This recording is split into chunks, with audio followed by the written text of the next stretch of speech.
It's a beautiful day to be doing car stuff. What's up, y'all? Welcome back to the channel. So, for today, what we have, come on, hood latch.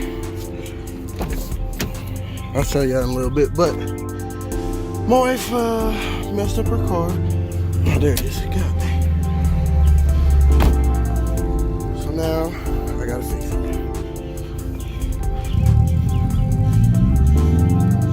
Bumpers all coming off. Her under tray is coming out. So we got a new bumper, and we're gonna put that on today. So sit back and enjoy.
So we got the bumper off.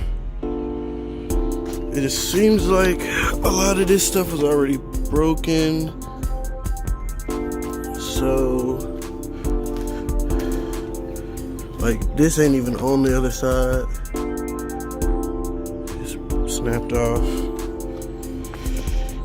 Here's the back of it. That's all cracked up. The light broke off on the inside of it. The other one is in the house because it just ripped off of there. So it's all cracked and everything over there. So now what I'm gonna do is go get the other bumper, pull it out here, and start getting it to where I can put it on the car with a screwdriver here. And then I gotta transfer the grill over to it, the grill, fog lights, and the little cap deal. That's it. So, yeah, let's get it. So far, I've put the headlight assembly or the fog light assembly in on both sides. So now All I gotta do is pull the grill out, which is these little clip dillies, and it should pop right out.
So the grill's in, fog light assemblies are in, the little door dilly is in. Yes, I know it's not the same color as the car, but I don't have a booth to paint, and I'm not a painter. I would love to learn, but I definitely don't have time to do it. So she's got some other bodywork stuff she needs to get done. She's probably gonna go to the shop to get it painted. I have a buddy that has a shop. I think I've seen it in the last video, Midwest Customs. And we might talk to him, see if he can do it for the low. But now I'm just trying to get this thing on.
So that is it. It's on. I gotta get, I know. Gotta get some zip ties to pull this side up. But for the most part, it's on and ready to get painted. So that's gonna be it for today. This is actually pretty easy. I wasn't looking forward to it. But yeah, like I said, all we're gonna do is wait for the paint and it should be good. So be on the lookout. I haven't decided what I'm gonna do about this motor yet. I'm stuck between trying to sell these two cars. People keep trying to lowball me and trying to get a muscle car. People just not texting me back, not really trying to sell nothing, I guess. Cause I got, especially when I sell these, I'm gonna have the money. So yeah, just stay tuned. The motor should be getting built. I gotta get some ARP main studs and head studs. So stacking more money for that. So thanks for watching. Thanks for make sure you subscribe. Thanks to the ones that already did subscribe. So like, share, comment, all that. See y'all later. Peace.